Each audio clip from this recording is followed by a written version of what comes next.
If this is your first international flight, choosing your seat can feel way more confusing than it should.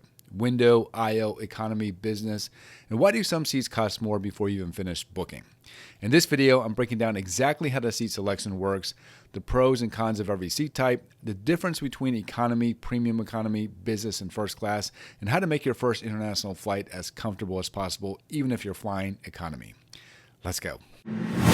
Dream vacations start here. Let's start with the booking process itself, because this is where a lot of first-time travelers get confused. During the booking process, you'll most likely be hit with a number of different options that you'll have to decipher and figure out what all this means for you as the traveler. Unfortunately, every airline is different, and even though they might all offer similar options, your experience on each airline could be vastly different. The most important thing to look for is what each option includes. Some will include a free seat selection and possibly a free checked bag as well, while others will charge extra for these options. The most basic and cheapest fare type out there is basic economy. Often these fare types do not include a seat selection. As a result, you may end up in a middle seat or seats separated from the people you're traveling with. However, you can sometimes select seats later for a fee. If seat choice matters to you on a long international flight, choosing a regular economy fare is often worth the small upgrade. Let's take a look at an example. British Airways, for instance, has 4 different economy fares that you can choose from. Their basic economy is the cheapest fare you can get, but it does not include a checked bag or seat selection, and it's also non-refundable. Their standard economy fare, however, does include a checked bag and a free seat selection, but only 24 hours before departure. The third option includes a checked bag and free seat selection from the time of booking, which will give you the best option to choose where on the plane you would like to sit. And then the last option is the economy fully flex, which includes the same options as the third option, but you're paying for the benefit of the fare being fully refundable at any time. It's important to note that no matter which option you choose, they all offer the same economy class seat. The only difference is that you'll get better seat options to choose from if you choose either the third or fourth options. So what can you expect if you book into an economy class seat? Well, for one, you can expect a standard seat size with limited legroom and limited recline. The standard legroom ranges from 30 to 34 inches depending on the airline. Meals and entertainment are often included on most international flights, but the good news is that international economy is often better than domestic economy. Now, there are certain economy seats that will give you a lot more legroom, but they come with a cost. The most sought-after seats in economy are the exit row seats. These will give you the most legroom, but most airlines charge extra to sit in these seats. Plus, it comes with the responsibility of assisting other passengers during an emergency situation. So if you'd rather not have that responsibility, the next best option is to choose a bulkhead seat. These seats are located right behind a divider wall, usually between the different class types. The downside here is that you'll be staring at a wall and you'll lose the underseat storage. Now, if you're wanting extra legroom, wider seats, better recline, and often better meals and priority boarding, then upgrading to premium economy is going to be the best value upgrade for first-time international flyers if your budget allows.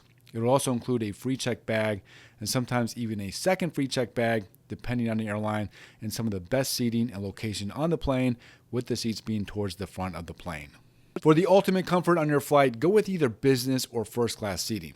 These will have lie flat seats, which is perfect for overnight flights or flights over 8 hours.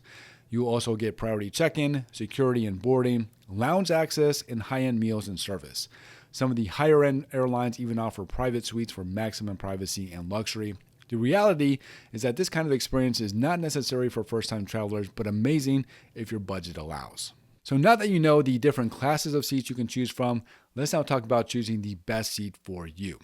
You really only have 3 options: a window seat, an aisle seat, and a middle seat. Let's run through the pros and cons of each option. The pros of a window seat is that it's going to be best for sleeping, as you'll be able to lean up against the wall.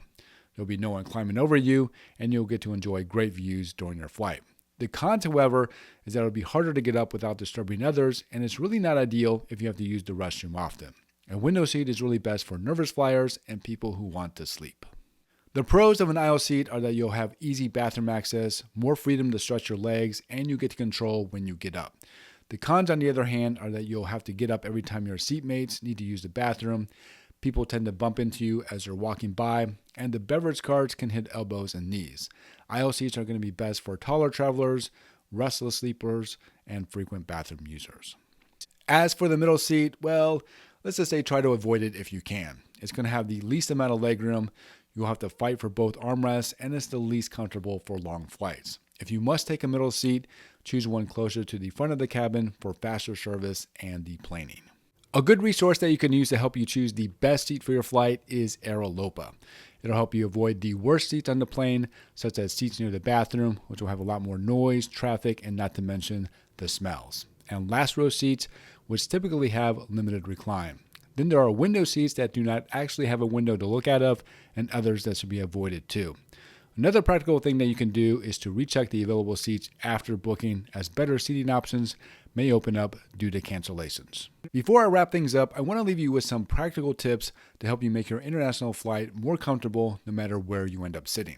Number 1, wear comfortable layers. Planes vary in temperature, so it's best to wear layers of clothing so you can easily add or remove as needed. Number 2, items you should bring: a neck pillow, eye mask, and noise-canceling headphones. Number 3, you want to download any movies that you want to see on your flight, the airline app, and your boarding pass. Number 4, choose a seat near the wing if you're nervous. It feels more stable. And number 5, stay hydrated. Drink water regularly. The air on the plane is rather dry, and it can also help with jet lag.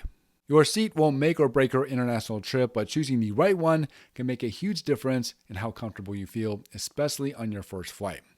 And if you want a step-by-step checklist to help you prepare for your first international flight, I have a free checklist for you. Look for the link down in the description to grab your free copy. If this video helped, give it a like and consider subscribing for more travel content just like this one. And drop me a comment letting me know where you're flying to and what seat you end up choosing. Thank you so much for watching this one. Safe travels, and I hope to see you again in a future video.